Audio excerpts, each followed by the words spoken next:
Never heard that before. All right.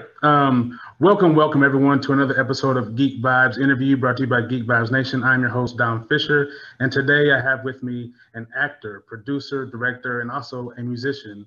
You know him from his roles in films such as Children of the Corn, Back to the Future, The Burbs, and a plethora of television shows. And more recently, films such as Candy Corn, Wait the Dawn, and the newly released Queen Bees. I'd like to welcome Courtney Gains. Hey, what's up? How you doing? That sounded pretty good. Pretty good. Actor, director. I mean, sounds like I'm a busy cat, man. No, look, you know what? And I've been on this kick, which is perfect. From what the emails they sent me, how to do this is I've been on this kick of giving people their roses while they're still here. There you go. I hate the notion that we always wait till someone's passed, and it's like they don't feel that love, they don't feel that admiration until it's too late. So we should like do this more often, where we appreciate people right now. You know what I mean? I like that. I like that a lot. So 30 years in the game, right? Yes, sir. That's crazy. Like when I was looking at it, I was like, I'm 33. Like this guy has been putting in work for so long. How does it feel? Because you have these roles like Back to the Future and Children of the Corn that people like latch on to. And I mean, I was looking through Instagram, there's like fan pages of you and people are like posting pictures of you as Malachi. How does it feel to be like a time capsule for people to forever be like this person to them, no matter what age you are? Right. It's sort of a blessing and a curse, isn't it? So it was literally the first movie I ever did. And who would have imagined that 36 plus years later here, we're still talking about it. And it's this iconic character that is never going to go away. You know? So, but at the same time, to be known for something is also great. It's very hard to have accomplished anything like that. And, I've been doing conventions now, horror conventions for the past, 15 years. I stayed away from them for a long time, and I'm actually glad I started doing them because it really gave people the opportunity you were just talking about, which was, people will come and say, I drove 6 hours just to see you, and they'll tell you all the things they want to tell you about how you scared the hell out of them when they were a kid or whatever it is. And I try to be, present, and hear what they have to say, because I know when I meet somebody that I'm excited about, I want them to hear what I say too. Right. And if they don't, if they're a disappointment, honestly, I never want to see what they've done do again, because that's all I can think about is how they were a jackass, Right. So but it's also been very good for me to hear all that feedback, because, this movie and stuff was obviously way before the internet and all that. I didn't realize the impact, to be honest, that Children of the Corn, but also The Burbs, that comedy that, did okay in the box office. Right. To some people, that movie means a lot. It was that movie that for a lot of families was like the bridge where the kids and the parents could watch it together, and it was like it created family time. Right. And as these people then became adults, they really appreciated that they could have that time with their family. So who knew that movie would have that kind of impact, Yeah, I think it's one of those things that like I saw Children of the Corn when I was younger, and it was one of the first horror movies that I can, vividly remember. And so that's one of those things where my son or daughter gets older, you want to go back and show them the things you loved and what kind of helped mold you as a person or your interest.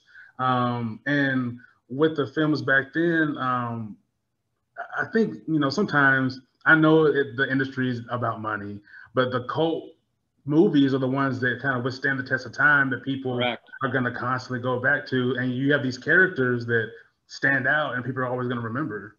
Well, I don't think that back in the 80s that people knew that horror was going to have such a long-term following and then eventually go mainstream, on television like it is today. Right. I thought they saw it as, B movies that were not that big a deal. But it turns out, sci-fi and horror fans are the hardcore fans. Yeah, it's hard and as a film critic, it's hard for me sometimes to see like the ratings of some of my favorite horror movies. I'm like, it's not supposed to be this art film. It's supposed to be a horror film. Like, you don't have to, like, it's not, this artistic drama. I get it, but like people want to be entertained as well, and that's just as important.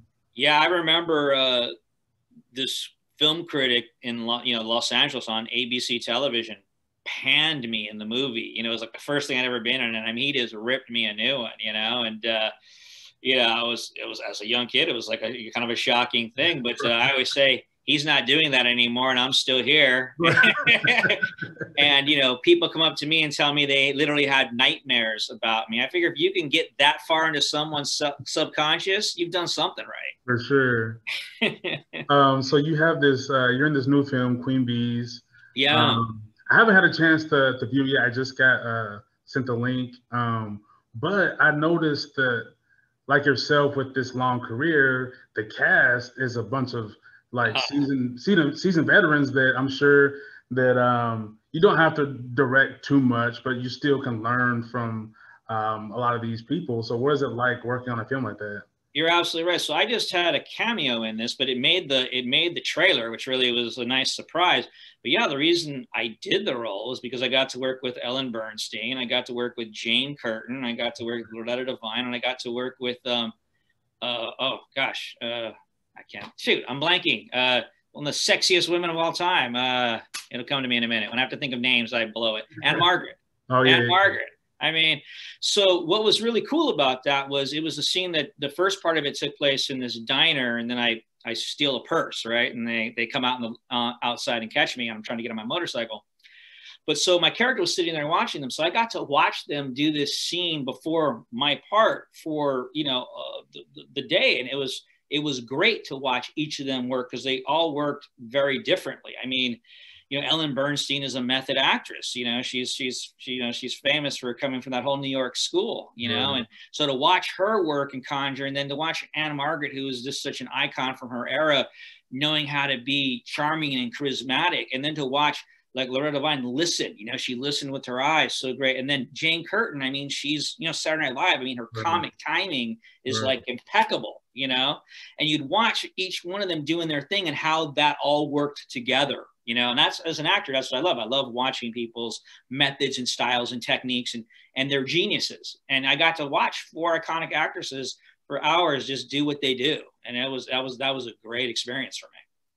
Yeah, and I think what's special about you is that you have this ability that even if it's a small role, a cameo, or if it's one episode of a show, you stick in the mind. And I just started rewatching My Name is Earl, and your episode, the Lemon Car episode, is one of my favorites because it's one of the more realistic episodes as far as like that's what happens to people.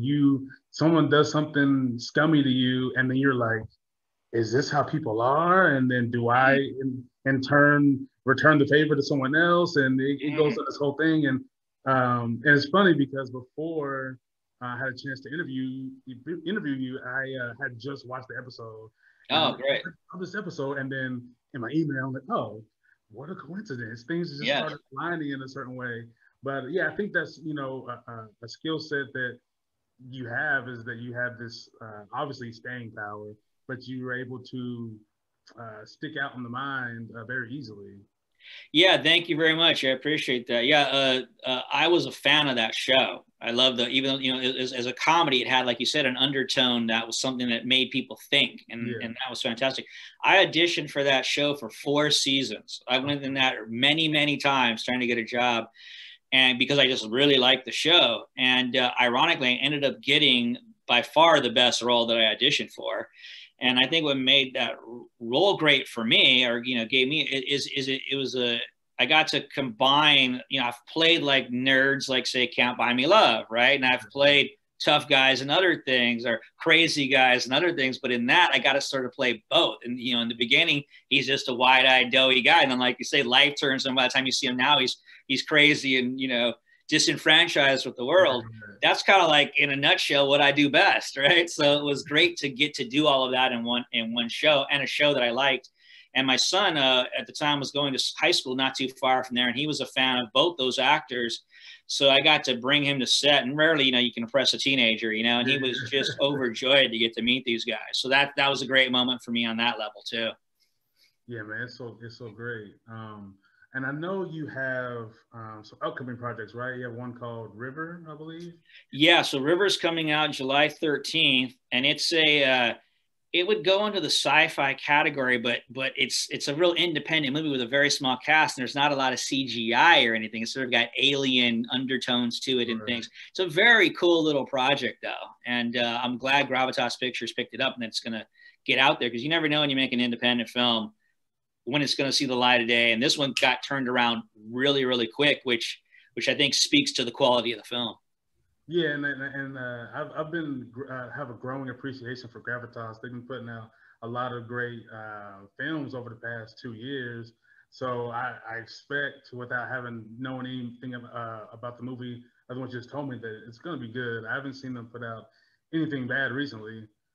Yeah, they put out Queen Bees too, so God bless them. I'm on the roster now. I'm on the Gravitas roster. So I started listening to your music last night, this morning, right? And you have these two very like yin yang type of yes vibes. You have your acoustic, which is just your solo stuff, and then you have your band, Ripple Street. Yeah. And I'm impressed, man. I'm impressed. I think I would do your solo stuff on the weekend, chilling. And then I like the heaviness of the band, the Ripple Street. I was like, yes. And you gave the music time to breathe, and the guitar sounded so good. The newer single, what was it called? Was it Would You? Yeah. Yeah. I love it, man. So kind of got a Black Sabbath vibe to it. Yeah. So how did that come about? Was it you always love music, or did it like sprout during quarantine? So I started taking guitar lessons and acting lessons around the same time, 13 years old, obviously the acting career, took off, and I had more support in that regard with, my mentor, a guy named Virgil Fry, who I trained with and was my manager for years. And but I was always doing music on the side. Like I had an acoustic band in the late 80s called The Gathering, played a lot of coffee house scenes in LA and stuff like that. So it was always there, just never got like a record deal or anything to really get that going. So I've always been doing it, but I'm at the point now where I'm going, well, that deal's probably never coming, but I have a lot of material, now with Spotify and all of that, you can do it yourself. So just do it and put yourself out there, especially the acoustic stuff. I think I was probably hesitant to do it for a long time, just because a lot of it's really personal, but it was cathartic for me as a human being. But I was like, it's time. And like you said, who knows how much longer I'm going to be here, right? It's like, put the stuff out. And I want to also, just put it all out there for my son to have, just as an anthology, as it were. So, and also we're in the day and age now where it's really easy to record, and inexpensive. You can build a little, it's very easy to put a little setup together now in your home. And then with the band, Frankie Abagus is his name, who came on. You're talking about the band, just that I was able to connect with the material really easily and come up with lyrics. And yeah, writing, it's interesting you said about giving the space, because as an acoustic guitar player, you put a lot of lyrics and stuff, but when you're working with a band and a bass player writing a lot of riffs through, bass, I find that you need to really tone it down and get to the point, and not tone it down vocally, but lyrics wise, and get to it. And that's been a nice challenge with the band. And sometimes less is more, for sure. Yeah. And I think I can definitely hear that, like there's a certain ease and comfort doing the music. Because I know, like, if you were trying, like, if you're an up and coming artist and you're trying to get into the music industry, there sometimes is like a certain level of like, you got to pick me, or I have to make this hit. And yours, it seems like, I'm good, and I'm just gonna let it flow and let it speak for itself. And I think that's why it sounds so good. Oh, good. Thank you. Yeah, I was certainly not even thinking in those terms, and I never really have musically. I just whatever's coming through is coming through, and just trust that, And I live in Nashville, so if you ever come and do some kind of live stuff, I'll be there. Okay. Okay. That sounds cool. And so with your career up to this point, is there any moments or any roles that kind of stick out to you? Gosh, yeah, I mean, there's ton. I mean, it's a lot of years, lots of moments. Hard to say where to begin. I mean, of course, you remember your first movie, of course, because it's the first thing, and really was about proving that I belonged. That was what was at stake there. But it was the first time I'd been in Iowa. I lived in Los Angeles. Iowa was a whole different world from some kid who lived in the inner city of Los Angeles. But I mean, things like Memphis Belle, all the actors on that, whenever we see each other, it's always like, yeah, I've been trying to recreate that amazingness again, because, we got to go to England for 4 months. We flew in a real B-17 at one point on 4th of July. That's a, unbelievable experience. Right. So, things that you'll just never forget. So it's usually it's amazing. Like, to me, like locations and sets, those are the things that stand out. Like, I did a miniseries, Texas Rising, a few years ago, and they were the biggest sets I've ever seen. The first day I was there, just meeting the director, checking out my wardrobe, they were shooting a scene where they had recreated the Alamo, and it was half on fire. And it was a huge set. I was just like, this is the most amazing set I've ever seen, those are the kinds of things you really, really remember, because it's not just about what you do. It's about everything around you. The better budget and the better people and the better artistic people, the set dressers and designers and all those things come to play too. And then you're just in this amazing environment where you can just really do your thing. It's so easy to believe because they've provided, I mean, you're at the Alamo, man. Right. So that's the kind of stuff I most remember working. So I have a quirky question that you're the first person I'm gonna try it on. If you were to be a cartoon character, what would be your everyday outfit? Oh my gosh, these are the kind of questions that just kill me. I'm gonna take this off the wall. One of the cool things about doing conventions is people give me art they make, which just blows me away. Here you go. Here's Malachi. See if you can see Malachi. Can we see it without the reflection? Yeah, there you go. there you go. There you go. That's the outfit right there. So, besides your upcoming film, is there anything else that you have coming up or going on? Yeah, so we got Queen Bee's out right now. We've got River coming out July 13th. And then a trailer just came out for another movie I did called The Bleeding Dark that I play the lead in. Okay. That I can only describe. It's going to go into the horror genre, no doubt about that. But I have to call it a drama horror film. And the reason I say that is because the situation is that we lost my wife in a murder at her house, and my son is upset with me and blames me for it, and I'm depressed. And so all the stuff I do and it is right. And then the son, he's getting possessed by the mother, and he's doing, oh shit, is it gonna go? It's all good. Yeah, my internet stinks, man. It's all good. I'm almost done. Okay. So really, do you have social media that people can find you at? Yeah, so pretty simple stuff. Just you can get me on my Facebook and my Instagram. You look at my name, you'll find me. And then obviously, if you want to check out music, go to Spotify for either Courtney Gains, Acoustic Gains Volume 1, or go to Ripple Street, and all our stuff's up there. Do you or your band, do y'all have any plans on doing any kind of touring or anything like that? Nothing at the moment. We've got 2 more singles we're going to be putting out, and that's going to create an EP. And then we're in the process now that things are starting to open up to discuss whether we're going to want to hit the road or not. Nice. Can't wait. I appreciate your time, man. This was fun. hiccups and all. You know, it's life without adversity. So I appreciate your time, though. I'm gonna be able to watch Queen Bees this weekend. Well, have fun.